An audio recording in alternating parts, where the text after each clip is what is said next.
Paldies! Sveiki visiem un laipni lūdzam raidījumā Ebreju pasaules nedēļa kanālā I24 News English. Es esmu Emīlija Francise. Katru nedēļu mēs pievēršamies stāstiem, jautājumiem un personībām, kas ir svarīgas ebreju sabiedrībai šeit, Izrēlā un diasporā, pasaules ebreju kopienā. Un kā vienmēr mēs sākam ar šīs nedēļas svarīgākajiem notikumiem ebreju pasaulē. Apskatīsim tos.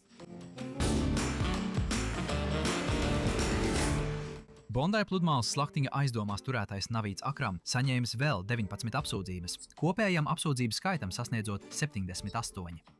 Jaunās apsūdzības ietver slepkavības mēģinājumu, šaušanu ar nodomu nogalināt un ieroča izmantošanu, lai nodarītu kaitējumu vai pretotos arestam.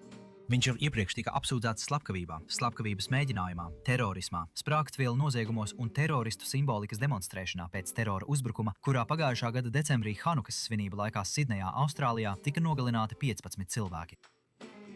Spānija ziņoja par strauju antisemītisku incidentu pieaugumu pagājušajā gadā. 2025. gadā tika reģistrēti 69 incidenti, kas ir par 86% vairāk nekā iepriekšējā gadā. Iekšlietu ministrija paziņoja, ka kopējais naida incidentu skaits arī sasniedzis rekorda augstu līmeni un lielāko daļu veido rasisms un ksenofobija. Un iekšlietu ministrs vainoja valsts amatpersonas par ksenofobiskas retorikas izplatīšanas veicināšanu. Kolumbijas prezidents Gustavo Petro izraisīja sašutumu, kad reaģējot uz laikraksta Sleju, Twitterī ierakstīja Heil Hitler. Vēlāk viņš aizstāvēja šo ierakstu un sacīja, ka kritizējis rakstā saskatāmo fašistisko valodu. Izraēlas amatpersonas un ebreju organizācijas nosodīja šo izteikumu kā aizskarošu un antisemītisku. Britu muzeja lekcija par sēno Izraēlu un jūdu, kas bija plānota kā daļa no ebreju kultūras mēneša, notika 2 nedēļas pēc tam, kad tā sākotnēji tika atcelta. Muzeja darbinieki norādīja, ka lekcijas mērķis bija izpētīt priekšmetus, kas atspoguļo politiskos un kultūras spēkus, kas veidoja šo reģionu pirms vairāk nekā 2000 gadu. Sākotnējā pasākuma atlikšana notika pēc tam, kad muzejs paziņoja, ka daži reģistrētie apmeklētāji plānojuši traucēt pasākumu, jo bija neapmierināti ar seno un mūsdienu Izraēlas saistību.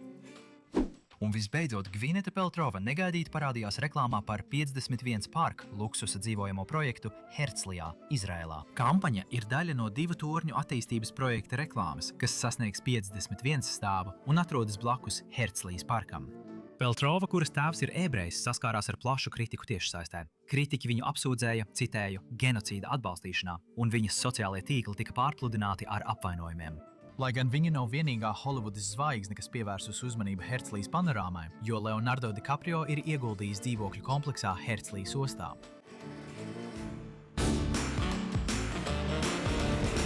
Šonedēļ mēs sākam Kanādā, kur vardarbīgi antisemītiski naida noziegumi un citi vandālisma veidi pēdējā gada laikā ir ievērojami pieauguši.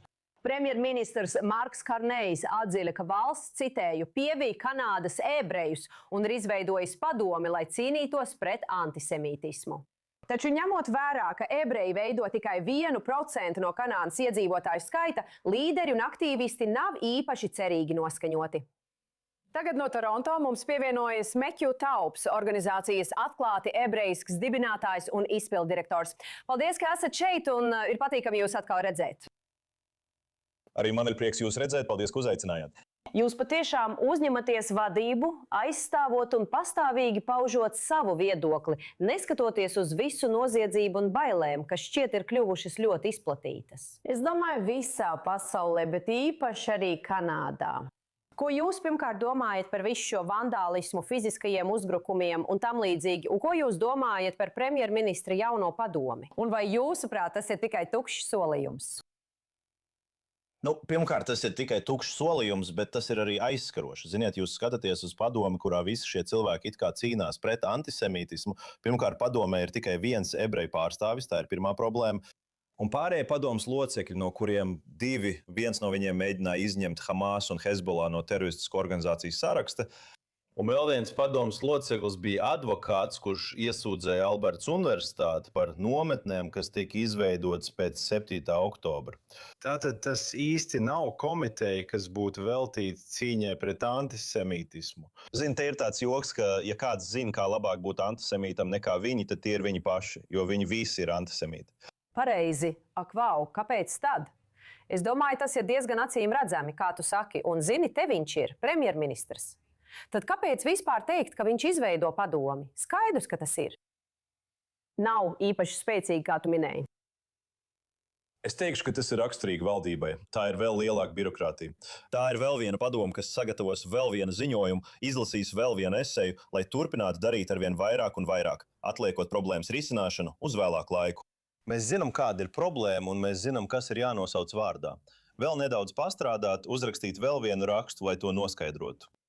Antisemītismu cēlonis, vardarbības pieauguma cēlonis, uzbrukumu pieauguma cēlonis ebreju sinagogām vai skolām, ebreju uzņēmumiem, visam, kas ar to saistīts, mums nav vajadzīgs vēl viens ziņojums. Mums patiešām ir jāieņem stingra nostāja pret šo problēmu. Pareizi. Un kā ir ar resursiem, piemēram, policijas klātbūtni, drošību un tam līdzīgi? Vai kaut kas no tā ir darīts, vai arī visi vienkārši staigā apkārt kā kustīgs mērķis?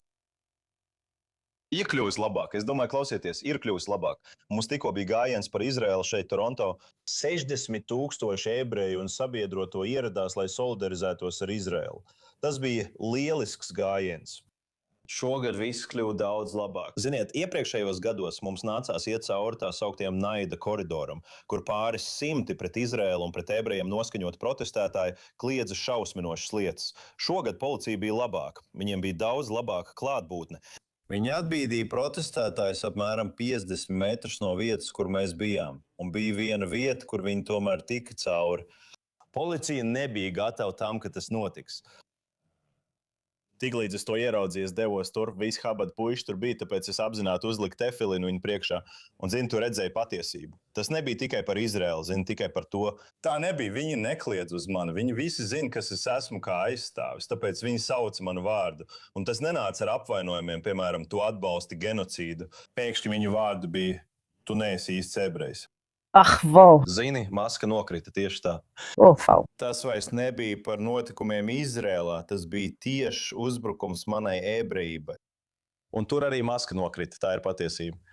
Tātad jūs nesen uzrakstījāt viedokļu rakstu, par kuru zinu, ka tas jums prasīja daudz darba. Tas bija diezgan visaptverošs, runājot par plānu B un par to, kā cilvēki piektdienas vakaros sēž pie galda, domājot, kur doties, ko darīt. Vai palikšana ir iespēja?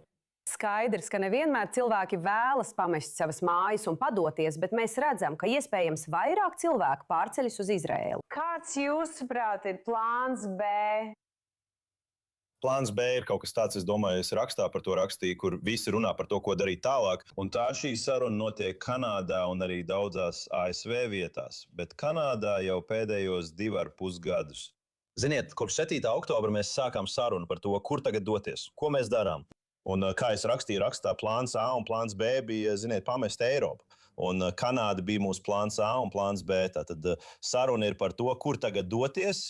Un man ir bijušas daudzas sarunas ar, ziniet, ārlietu ministriju un citiem. Cik lieliski tas arī nebūtu, tā ir apbrīnojama lieta, bet es nedomāju, ka jūs puiši spētu nākamgad uzņemt 8 miljonus ebreju. Tātad tas ir pirmais. Un infrastruktūra nav pieejama. Bet saruna ir mainījusies uz to, vai mēs paliekam vai dodamies prom. Daži cilvēki domā, vai doties uz Floridu, vai doties uz Teksasu, vai mēs dodamies, ziniet, uz Panamu. Vai arī mēs vienkārši spēram soli. Un es domāju, es esmu no tiem, kas uzskata, ka mums vienmēr vajadzētu būt plānam B. Kur mēs dodamies. Bet tajā pašā laikā es ļoti ticu īpaši mūsu lomai pasaulē, mums ir vajadzīga diaspora. Paskaties, cik slikti kļūst Kanādā, kur dzīvo 500 miljonus ebreju. Iedomājies, ja šeit nebūtu neviena no mums. Tā būtu pavisam cita saruna. Tātad plāns B ir, ko mēs darām.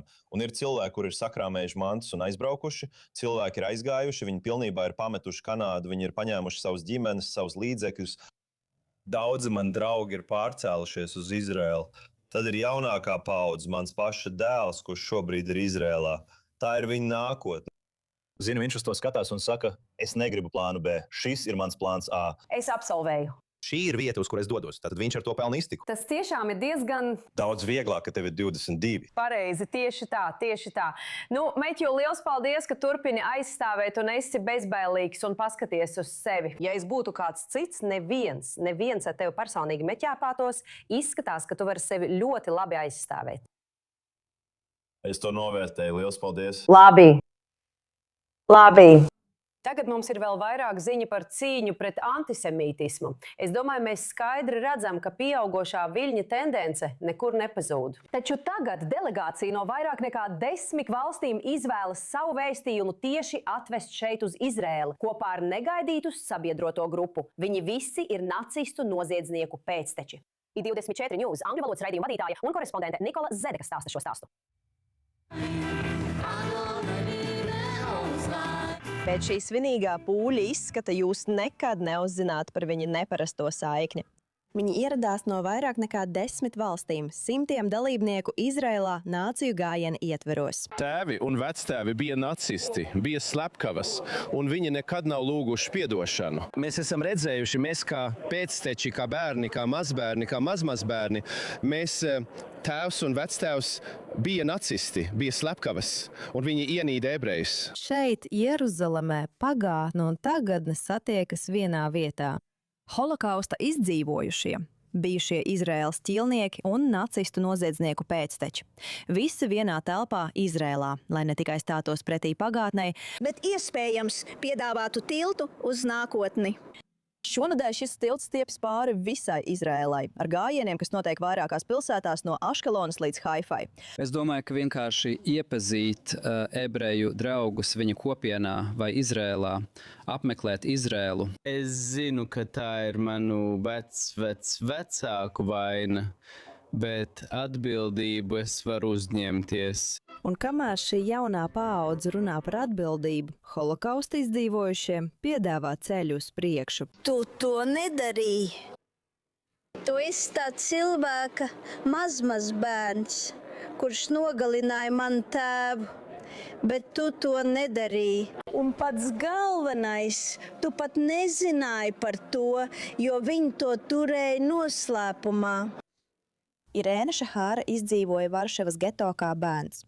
Gadu gaitā viņa ir izaicinājusi sevi runāt atklāti, jo antisemītisms un anticionisms pieaug visā pasaulē. Es pat kādā brīdī vilcinājos spērt kāju Vācijas zemē, bet es to izdarīju. Es to izdarīju, jo uzskatu, ka pēc 80 gadiem starp mums izdzīvojušajiem un nacistu pēctečiem vajadzētu būt kādam tiltam. Tagad viņa dalās ar šo cerību ar jauno izdzīvojušo paudzi, bijušajiem Izraēlas ķīlniekiem. Vissvarīgākais es vēlos izteikt savu pateicību un pateikties visiem, kas šeit sēž. Gajam Gilboam Dalalam un viņa tēvam Elonam šī nakts bija īpaši emocionāla. Pagājušajā gadā, kamēr Gais vēl tika turēts gūstā Gazā, Elons devās uz Vāciju un pievienojās šai pašai kustībai – dzīvības gājienu. Šī nakts ir īpaša ne tikai man, bet arī viņiem, jo Gais tika pieminēts katrā mājā, katrā baznīcā pēdējo 2 gadu laikā. Viņi lūdza par viņu, viņi atstāja viņam tukšu krēslu. Šis atbalsts ir svarīgs, īpaši tad, kad pasaule šķiet arvien naidīgāka. Mēs zinām, ka Izrēlā visi lūdz par ķīlniekiem un vēlas, lai viņi atgrieztos. Bet mēs zinām, kas notiek visā pasaulē ar visu šo antisemītismu un naidu. Un kad redzi šādu grupu, kas viņi ir kristieši, un viņi tik ļoti mīl Izrēlu un nelokāmi atbalsta Izrēlu. Un viņu lūgšanas un dziļā ticība mani patiešām ietekmēja. Tautu gājienam tas bija izdzīvošanas svinības, sastapšanās ar mantotām sāpēm un mēģinājums pārvērst atmiņas darbībā. Neko nevar salīdzināt ar šo, ar holokaustu, taču kā cilvēki mēs varam salīdzināt sajūtas. Un es zinu tieši, kam viņi gāja cauri. Es slēpos, es biju tuneļos, man nebija gaisa, ko elpot. Es biju, bet tas bija pirms 80 gadiem. Un es izdzīvoju, viņi izdzīvoja. Un tagad tie, kas pārdzīvoja tumšākās nodaļas, lūdz nākamajām paaudzēm darīt kaut ko ar šo vēsturi. Apvienosimies, saliksim kopā savas rokas, sirdis un prātus. Un būsim vienoti, viena tauta, kur jūs atbalstīsiet mūsu nāciju, Izraēlas valsti un jūdaismu. Vairs nekad nav tikai vārdi. Šai grupai tas ir iemesls doties gājienā Jeruzālēmē. Nikola Zetek, I24 News English. Kanje Vests atgriežas ar turneju vai atvainošanās turneju. Tā jau ir sākusies. Pagājušajā nedēļā viņš uzstājās Nīderlandē, Arnhemas pilsētā. Un, lai gan viņu daudzi fani sagaidīja ar siltu uzņemšanu, Nīderlandes ebreju kopiena pauda pavisam citu nostāju. Amsterdamas Holokausta muzejs atteica viņa lūgumu apmeklēt muzeju. Vairāk par to nākamajā reportāžā no mūsu Džo Brauna. Mēs esam skumji! Mēs uztaisīsim šo ballīti īstu sprādzienu, es apsolu! Kaņas Vesta pasaules turnēja, kas sāksies ar grūtībām, tagad rīt pilnā sparā. Kopumā 80,000 cilvēku 2 vakaru laikā piepildīja Gelredome stadionu Arnhemā, Nīderlandē, lai dzirdētu repera klasiskos hitus. Un es domāju, jā, tas tiešām ir drosmīgi. Un viņa mūzika patiešām iedvesmo. Un dziesmas liek aizdomāties par to, kas ir dzīve un par ko tā ir. Šī ir pirmā stadiona turnēja kopš viņa ļoti publiskā antisemītiskā sabrukuma, kas pēdējos gados ir aizēnojis viņa karjeru. Pēc 10 antisemītisku ierakstu tiešsaistē, preču pārdošanas ar svastiku un Adolfa Hitlera runu izmantošanas savā dziesmā Heil Hitler, šķiet ir mēģinājis nožēlot savas rīcības, tostarp apmeklējot kabalistu rabīnu Jošiahu Josefu Pindzelu un ievietojot Pionas lapas reklāmu Wall Street Journal. Viņš savus uzliesmojumus vainoja bipolāros traucējumos. Taču ne visi ir apmierināti ar atvainošanos. Viņa pasaules turnēju ir ietekmējusi atteikšanās ļaut viņam iebraukt apvienotajā karalistē un Austrālijā. Savukārt koncerti Polijā, Francijā un Itālijā tika atcelti viņa iepriekšējo strīdu dēļ. Tomēr uzstāšanās Nīderlandē notika, jo viņa fani bija gatavi piedot un aizmirst. Es domāju, ka viņš nedomāja visu, ko teica. Tas bija viņa bipolārā epizode. Godīgi sakot, es vienmēr esmu skatījies uz Kanji no viņa mūzikas puses. Viss pārējais ir viņa bipolārais stāvoklis. Nav tā, ka viņš patiesībā būtu tāds cilvēks. Un es domāju, ka šajā nesenajā atvainošanās reizē tas ir nācis gaismā. Viņš ir sapratis, ka pāris gadus bija tiešām slims, bet tagad, manuprāt, viņš atveseļojās. Bet ebreju kopiena ir mazāk piedodoša. Holokausta muzejs Amsterdamā atteica Arnhemas mēra lūgumu ļaut Jē apmeklēt muzeju, sakot, ka tas nekalpos kā platforma, lai, citēju, rehabilitētu tēlu, kas bojāts ar antisemītiskiem izteikumiem. Nīderlandes ebreju padomes iesniegto petīciju aizliegt viņa uzstāšanos tiesa noraidīja. Jā, es neesmu obligāti vīlusies tiesā. Esmu vīlusies šīs valsts vadītājos un cilvēkos, kuri pieņem lēmumus, ļaujot tam notikt. Jūs varat slēpties aiz savām tiesu sarežģītībām un neiespējamības, bet jūs varat arī novilkt morālu robežu. Piemēram, šis ir kaut kas, ko mēs vēlamies atbalstīt, un šis ir kaut kas, ko mēs nevēlamies atbalstīt. Un šāds morāls lēmums netika pieņemts. Tātad Kanye turpinās uzstāties tieši tāpat, kā viņš to darīja Arnhemā pagājušajā nedēļā, un tieši tāpat, kā viņš iespējams to darīs Jeruzālēmē nākamajā mēnesī. Un kamēr viņš repēs, cilvēki izteiks savus spriedumus. Mēs bijām uguns! Floyds Mayweathers bija viens no skaļākajiem un redzamākajiem Izraēlas atbalstītājiem pēc 7. oktobra slaktiņa. Viņš apmeklēja šo valsti un ziedoja miljonus dolāru Izraēlas un ebreju mērķiem.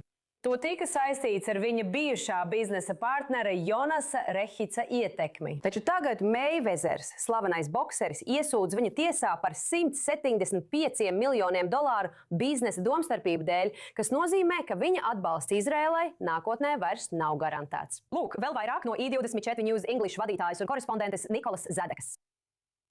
Viena no negaidītākajām ebreju pasaules aliansēm piedzīvo nopietnu triecienu, un es nerunāju par bokseringu.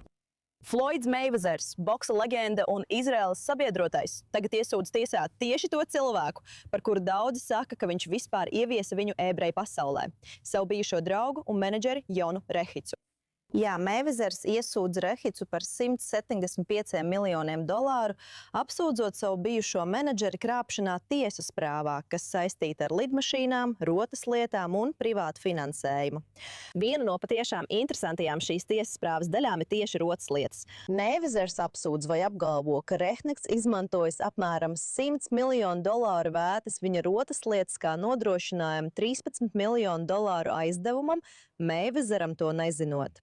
Rehniks saka, ka tas nav taisnība, un viņam patiesībā ir īsziņas, kas pierāda, ka Mayweathers par to zināja un to apstiprināja. Bet cilvēkam, kur iesauka ir nauda, Meivezeram noteikti ir daudz naudas problēmu.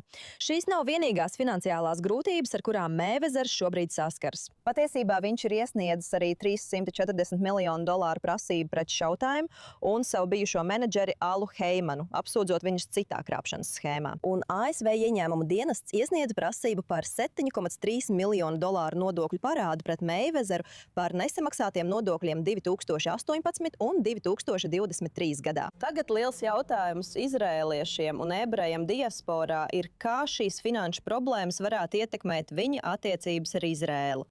Tagad Rekniks ir teicis, ka tieši viņš ir tas, kurš pamudināja Meivezeru izcelties un atbalstīt Izrēlu, īpaši pēc 7. oktobra. Un Meivezers ir bijis viens no visredzamākajiem, skaļākajiem un finansiāli ietekmīgākajiem slavenībām, kas atbalsta ebreju valsti. Viņš kopš 7. oktobra šeit ir bijis vairākas reizes un pat publiski un finansiāli iesaistījies lielās organizācijās, piemēram, United Hatzalah un Magen David Adom. Tātad tagad, kad viņš saskarās ar dažām no šīm naudas problēmām, lielais jautājums ir, vai viņš turpinās ieguldīt savu naudu ebreju valstī, vai arī pārcels šo cīņu citur. Viņam nāks pārorientēt savu uzmanību ārpus Izraēlas un pievērsties dažām no šīm juridiskajām cīņām, kuras viņš izvēlējies izcīnīt. Tagad pievēršamies Ņujorkai. Ņujorkieši ar apbrīnu seko līdzi tam, kā Ņujorkas Knicks komanda pārliecinoši dodas uz NBA finālu. Un pateicoties kāda līdzjutējas spontānam brīdim, viņiem tagad ir arī jauns sauklis. Paklausieties! Mans draugs, musulmanis, mani beigeli, ebreju, mana kristīgā Ņujorka! Mēs! Viņai patīk Dior, tieši tā. Tas ir sauklis, kas vieno to kultūru sajaukumu, kas vienmēr ir raksturojis Ņujorku. Un lai gan viņi neuzvarēja 4, daudzi domā, cik ebrejiski patiesībā ir Ņujorkas beigli.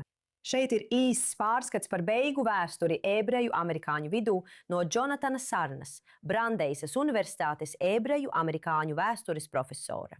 Tātad beigli radās Austru Eiropā.